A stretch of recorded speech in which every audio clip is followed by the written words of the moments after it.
Live from the Business Radio X studio inside Renaissance Bank, the bank that specializes in understanding you. It's time for North Fulton Business Radio. And hello, everyone. Welcome to another edition of North Fulton Business Radio. I'm John Ray, and we are coming to you from our virtual studio. No, we're not back in Renaissance Bank quite yet. Hopefully sometime soon. We'll let you know about that. But we still love the folks at Renaissance. They've done a great job with a lot of these SBA-related emergency loans that folks are applying for. I know that firsthand. From some of the folks I hear from that have worked with Renaissance. So check them out. The branches are still closed to walk-ins, but you can go and make an appointment and go in and see them. So give them a call, your local Renaissance office. If you don't know where to go to renaissancebank.com and check them out there, and they'll be glad to help you. And the drive-thrus are open, folks, so you can actually open an account at the drive-thru. Renaissance Bank, understanding you, member FDIC. And now I'm delighted to have Shane Jackson with us. Shane is with Jackson Healthcare. Shane, welcome. Thanks, John. Great to be here. Yeah, it's a pleasure to have you. So for those that don't know Jackson Healthcare, and there may be two or three that don't, tell them about your company and what you do. We are in the business of making sure that doctors, nurses, healthcare providers are in the place they need to be to take care of patients. And so very simply, that's what we do. We do it through a number of ways. We have technology solutions that we provide to hospitals to make sure that caregivers are most efficient in how they're seeing patients. We're one of the largest telemedicine providers in the country. But the biggest part of what we do is in healthcare staffing. So we move doctors, nurses, therapists, pharmacists, kind of you name it, around the country. We work in all 50 states. And so they could be working in a hospital, urgent care clinic, physician office, anywhere like that. But they're working for us, and we move them and have them work on temporary assignments in those locations. Getting ready for this interview, one of the things, let's give a shout out, talking about, as we plan this interview, talking about your book on company culture, and it's a great book, by the way. So we'll come back around to that on another show. I look forward to that. Yeah, but there is so much going on in healthcare. And certainly in terms of staffing and where people are and deficits in staffing, that we felt like is important to cover this subject. Talk a little bit about how the role you play in getting clinicians to hospitals and other healthcare facilities, how that's working right now in this environment. Yeah. So from a big picture, what our industry does, the function we play in healthcare, is to make sure that providers are in the location where they're most needed. And so this plays out in a number of ways. And most people don't even realize that our industry exists. When I explain to most people what we do, they go, "You mean like a doctor works like as a temp, like with a temp agency?" And yeah, that's what they do. Really? Like, I didn't know that was a thing. So like a few examples of the things that we do is moving nurses around the country to areas that have surges in demand. So like a very simple example, we move a lot of nurses to Florida during the winter because there's a bigger population in Florida in the winter than there is in the summer. And so they need more care. Every winter, we move healthcare providers to different areas of the country that are having surges in the flu, right? So we're used to that. And some of it is as simple as a doctor who wants to go on vacation, yet the patients don't stop getting sick just because he's at the beach. Right. Right. And so they need doctors to come in and take care of those patients while he's gone. And so there's all sorts of use cases. And so that's what we do. And there's a whole segment of the healthcare workforce, doctors, nurses, therapists, that this is how they work. No one knows exactly what the number is, but it's probably between about 150 and 175,000 people who this is how they work. It's a nurse that will go and work one place for 3 months, and then she'll fly across the country and work somewhere else for another 3 months or 6 months. Wow. And doctors who do similar thing. This is how they practice. Some of them do it for just a season, maybe at the beginning of their career where they're trying to figure out where they want to live. A lot of them at the end of their career, maybe while they don't want to retire, but they're kind of tired of working full time. They want to work 6 months out of the year. They do this. And then there's a growing portion of doctors, especially, that this is their career. This is how they practice, and they specialize in the ability to come in somewhere and very quickly acclimate to care of patients. So that's what we do. So when the COVID crisis hit, we were in a really unique position to help, in a really unique position to understand what was going on. Mm-hmm.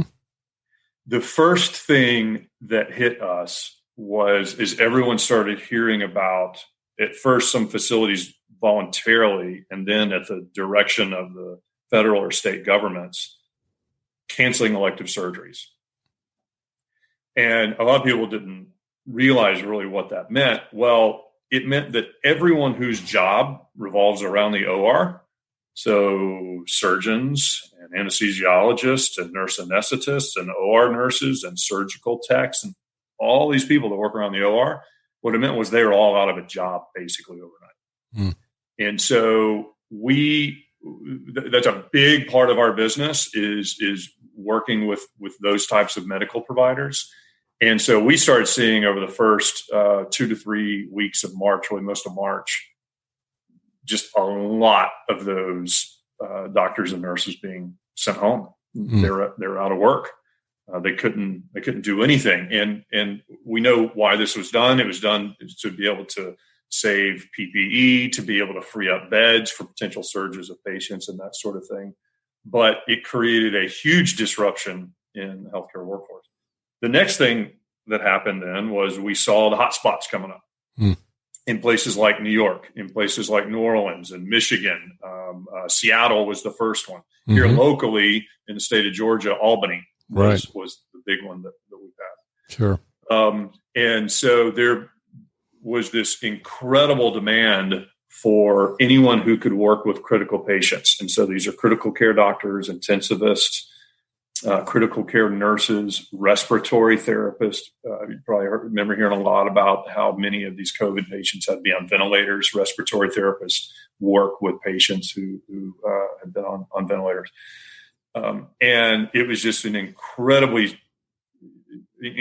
demand to be able to send people with those specialties to places like New York.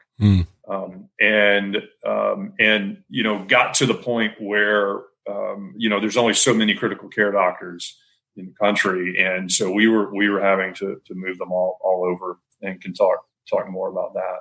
Now what we're seeing is a decline in the COVID related work because the hotspots have cooled off, for lack of a better term.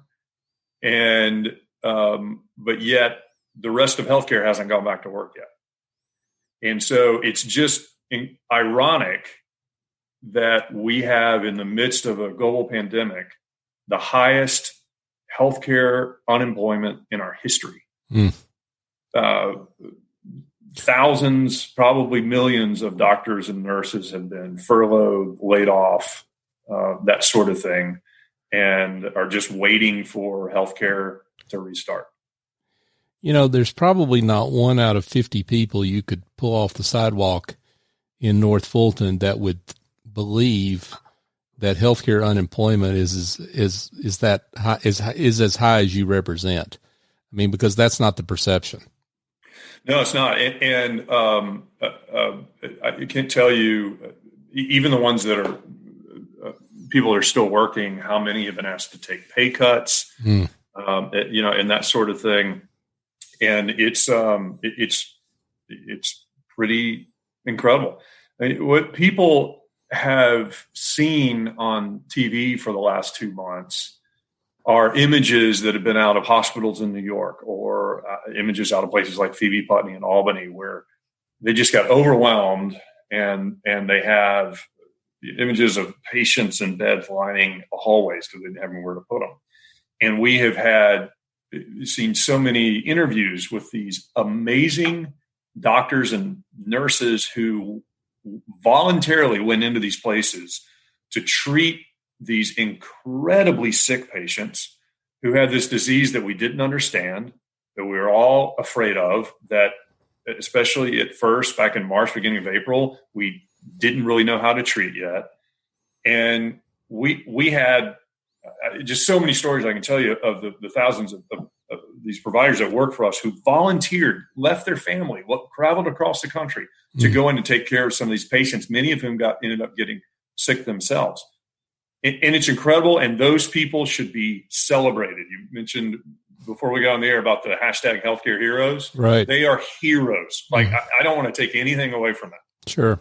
However, what you haven't seen on TV is that most hospitals and the vast majority of healthcare facilities, including non-hospitals, have had a fraction of the patients that they normally have. Mm-hmm. And so it's not just surgeries that have been canceled. People are nervous about going to see their doctor or to go into any kind of healthcare facility for any reason. And so there's just incredible decline in patient volumes.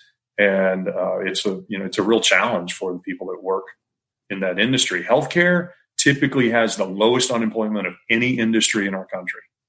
And right now, a lot of those folks are out of work.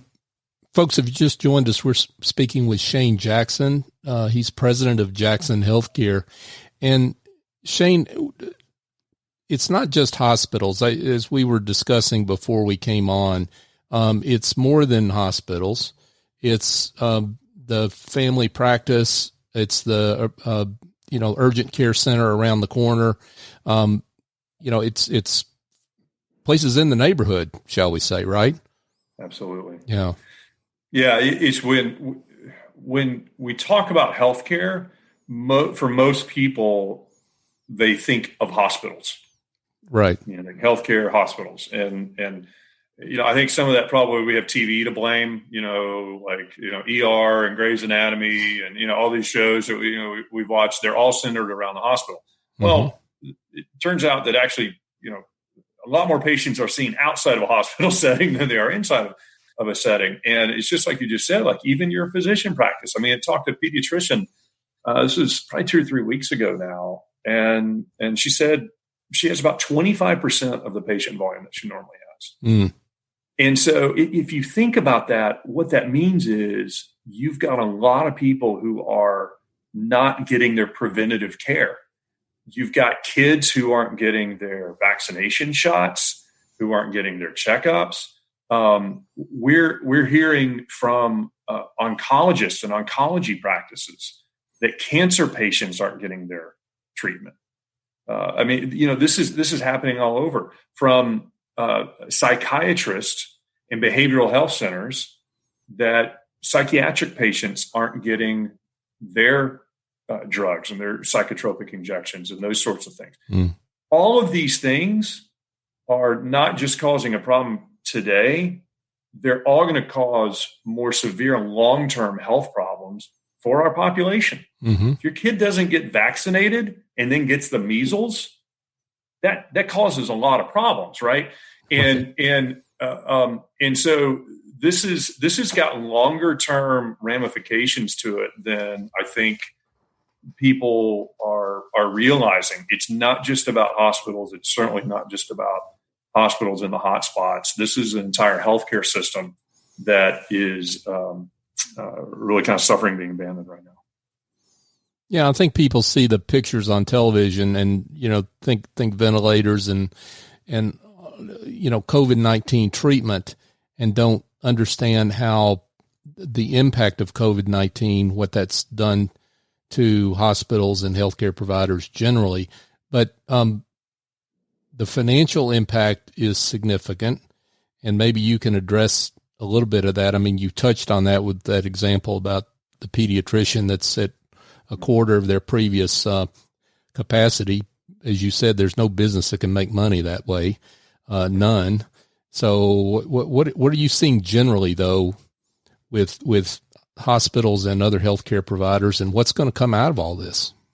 Yeah. So first of all, and there has been a lot of talk about this, but surgery is the main profit driver for hospitals. It's the most profitable thing that they do.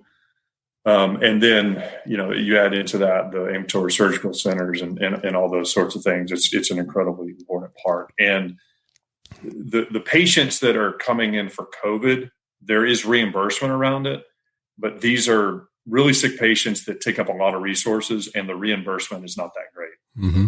Even the hospitals that have had a lot of COVID patients, they're not making money off these patients. Right. And so that's why you're seeing an eagerness, a cautious eagerness, but the hospitals and surgeons, everyone involved, is really trying to work through how they can very safely resume surgery, because it sounds bad to think about it this way, but financially we need to do that in order to start getting some of these healthcare facilities back on solid ground. There's also obviously a big patient care argument that we have a lot of people who are waiting on surgeries. Right. When people hear the term elective surgery, I think people that are in our healthcare industry, I think it conjures images in their mind of like cosmetic surgery or something. Sure. We're not talking about tummy tucks and eyebrow lifts and that sort of thing here. We're talking about people who are dealing with chronic pain, people who have real life-limiting issues that are going on that need these surgeries, and that at some point, if they keep being delayed, become more severe issues that we have to deal with. And so economically important, from a patient care standpoint, it's important. Certainly in a lot of the legislation that's been passed, there's been a lot of money that's been distributed out to these health systems and healthcare facilities that has enabled them to keep their doors open. Mm-hmm. It's unfortunately had to do that. It was necessary, but it's something that can only happen for so long. And we've got to get these guys back on their feet financially. What kind of advice are you giving hospitals and other healthcare facilities around their staffing issues at this point, since we're in this Netherland, that we seem to be in right now? What kind of advice are you giving? Yes, the facilities that we're talking to, and really around across the country, right now they're just trying to get back up and going, and they want to get their staff that they have still there busy, then hopefully bring back people that they furloughed or laid off, get everyone back to full compensation and all that sort of thing. And we're just very early in that curve. However, what we're talking to them about is that in the midst of doing that, they also have to be ready for a potential surge. Mm. And so this is actually a pretty complicated thing to think through if you're a hospital, because a lot of the additional bed capacity that they've created to be able to handle, additional COVID patients came from other areas of the hospital. And so, as an example, one of the things in a lot of hospitals is they took beds from patients who have come out of surgery, post-op beds, mm-hmm. Or other areas. Well, if you start redoing surgery, then you've got people in those beds. If you have a surge in COVID patients, you can't use those as critical care beds. Right. And so one of the things they're working on right now is how do they maintain some surge capacity, The state of Georgia, I think, is helping with this, with these modular hospitals that they're building around the state. I think that's an important tool in our ability here in Georgia to be able to handle that. Mm-hmm. So they think about it from a facility standpoint. What we're trying to help them think about is it from a staffing standpoint, because turning on the beds, getting those available is actually the simpler part of the equation. Mm-hmm. The more difficult part is, how do I get a whole bunch of critical care nurses and intensive care doctors and that sort of thing on site in order to staff these beds and take care of those patients. And so we have some solutions and things that we do that we can help them through that. But the most important thing for them is to think through that strategy so that they're prepared, because this has got to be a both and. We have to be able to take care of patients in non-COVID related situations. We got to be able to do surgeries. We got to be able to do all these things. And we also have to be prepared for another surge in COVID.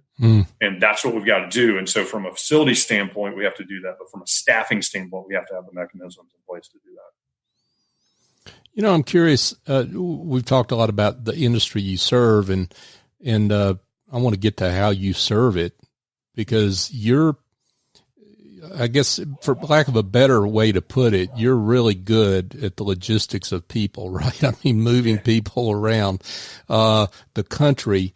And I'm wondering the kind of stress that put on your business and how you have been working through that. What has that been like for you? Yeah, you know, I really appreciate you asking that. I will tell you that the last 2 months, and I would really say the first 6 weeks of this thing, from mid-March through the end of April, were as busy and a stressful time as I think I've personally experienced in my career. And I think I can say that probably on behalf of the associates that work as a part of our companies. We had truly had hundreds of people, our internal associates now I'm talking about, not necessarily even our doctors and nurses, but our internal associates that handle all logistics of that, who were working 14 hours a day, 7 days a week for 6 weeks. And I remember back in mid-April, I put a dictate out to some of our people that they had to take Easter off, because at that point they've been working 7 days a week for 4 straight weeks. And I said, guys, you need a day off, and don't check your email, you know? Right. And it was exhausting. I think it was really from a standpoint, though, in being able to just talk to these folks that, you know, this is during a time where I think a lot of us just felt helpless. I remember hearing that even from some of our friends are like, I know that they're telling me my duty is to stay home and that's how I can help. But wow, that just doesn't feel like I'm helping. I'm helpless to do anything. And I think our company was in such a unique situation to actually be able to help. I mean, we sent hundreds of doctors and nurses to New York. We've deployed more than 1,000 COVID workers in the state of Georgia. I think it's like 1,100 now. These are people who came in to take care of incredibly sick patients, who were able to give respite and a break to these healthcare workers who were already there and had been working around the clock trying to take care of these patients. When one of our nurses shows up, it means they get to actually take a day off and just rest and recover. And I just think our team saw that as an opportunity to do what we do best and really make a difference. And it's a unique time. What we do is important, but man, it's felt so important over the last few weeks. And so we've had some people that have been working hard and I think are tired, and, you know, maybe here over the next few weeks, things open up. We, send everybody can go hang out on the beach for a minute or something and recover a little bit. But it's been a lot of pride associated with it, but a lot of stress too. Folks, we're chatting here with Shane Jackson. He's the president of Jackson Healthcare. You've got to have a lot of pride in your people. I mean, that comes through with what you just said. Oh, there's no doubt. We have, the books on culture, you mentioned that at the beginning, so we weren't going to talk about that, but I do think it's related. We have it's a really amazing culture within our company, and it's based primarily on a value of serving other people. That's the common value, the primary common value that really, I think, binds the Associates of Jackson Healthcare. It impacts everything that we do. And when you have a big group of people who have this core commitment to helping others, man, it just creates an awesome atmosphere. And it comes out in the way we treat each other. It comes out in the way that we think about our clients. It comes out in the way that we try to serve our amazing doctors and nurses that work with us. And I just think it's an incredible place. I'm biased, obviously, but I think it's a pretty incredible group of people. And I'm so honored to get to work with these guys every day.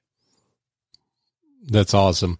Now, we've talked about your heroes, if you will, that are your colleagues and associates.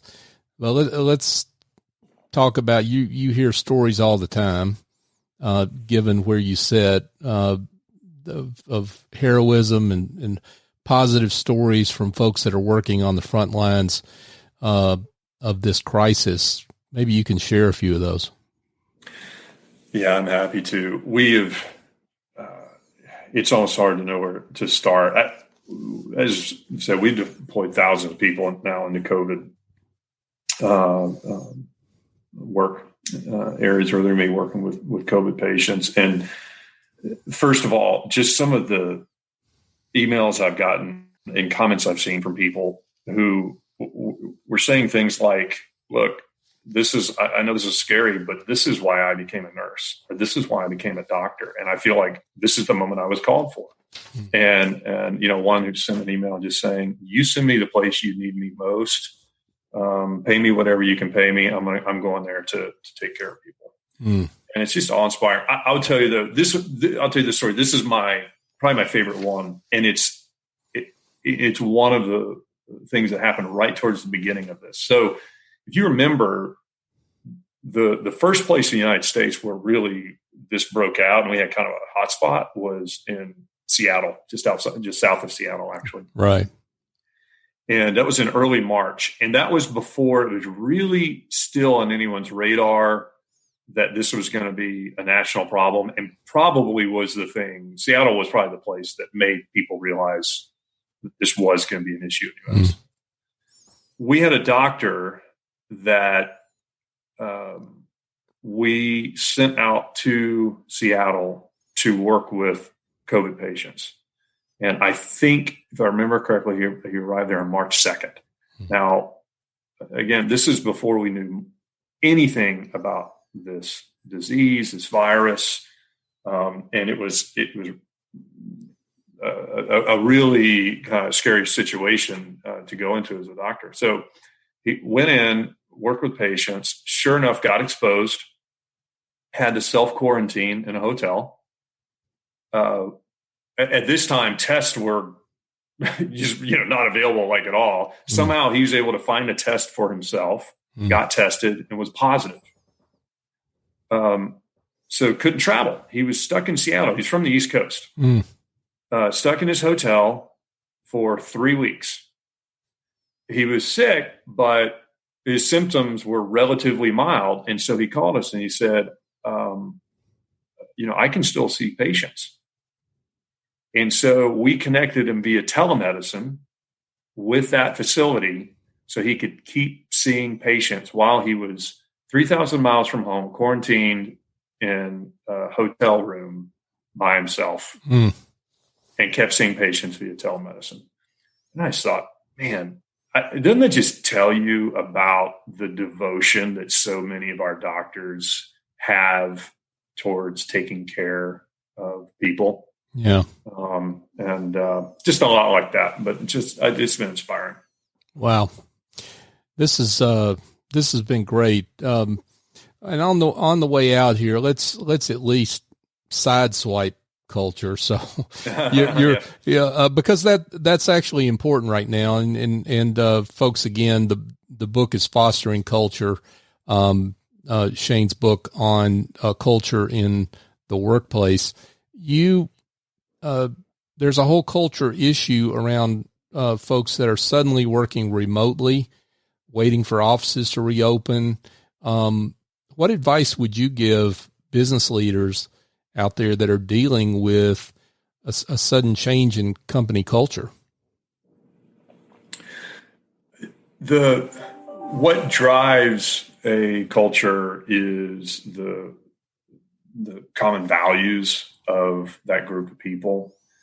And because values and beliefs, those things we believe to be true, the things that are really important to us, they drive culture because they inform our actions. Right. Everything I see, the decisions that I make, the things I decide to do, the things I decide not to do, is because of what I value, what's important to me, and the things I believe, what works, what doesn't work. Well, regardless of the situation you're in, that's going to be true. And so it means regardless of whether you are communicating with a coworker in person or via a teleconference, that's going to continue to be true. And so, for us, we have tried to, and for me personally, tried to think about over the last couple of months while we've all been remote, what are those beliefs that we have about how we treat each other? How do we apply those in a remote situation where we're not physically together? And so, it changes the way that it's manifested, but I don't know that our culture has changed, because the way that we talk to each other, the way that we communicate, the way that we honor each other or disparage each other or critique each other or encourage each other, all those sorts of things remain the same because they come from the same values no matter where we are. The thing I would say that we have to be careful about is that all of us, people behave differently in times of stress than we do in times of normal times. Mm-hmm. And so those parts of our personality, the way we deal with change, the way we communicate, how we handle all that, they can change. They can become more extreme when we're in periods of stress. Mm. And so I think we've got to have that ability to communicate honestly with each other, to be able to recognize that stress, give grace to each other around it, and communicate each other around it. I mean, I can tell you, as I said, this, especially kind of through March and April, is as stressed as I've been, in a long time. And thankfully, it's part of our cultural norm to care for each other and be able to communicate honestly with each other. Because I've even had some of my colleagues who like, hey, you're stressed. Let's think about how we're communicating and that sort of thing. And so anyway, I don't know if that's helpful, but I think it's gonna your culture is going to transcend location. It's just going to manifest differently than normal. Shane Jackson with Jackson Healthcare. Shane, this has been awesome. Thank you so much for being with us and providing your perspective on a number of important issues that we're dealing with as a society and right now. For those that would like more information on Jackson Healthcare, why don't you tell them where they can go? Absolutely. It's easy. Just go to jacksonhealthcare.com and you can find out lots of information about us, and hope to get to see a lot of people in person somewhere, just anywhere in person soon. That's right. With something other than a virtual background, right? So, exactly right. A real background. Shane, this has been awesome. Thanks again for being with us. Thanks for having me. Yeah. Folks, just a quick reminder that you can find this show on all the major podcast apps. That would be Apple, Google, Stitcher, TuneIn, Spotify. We're on all of them, so check them out. Subscribe to us. North Fulton Business Radio is where you can find is the search term, and that's how you can find us. Or go to northfultonbusinessradio.com. We've got an archive of 230 some shows with business leaders like Shane that have been with us over these past 4 years. So check that out as well. So for my guest, Shane Jackson, I'm John Ray. Join us next time here on North Fulton Business Radio.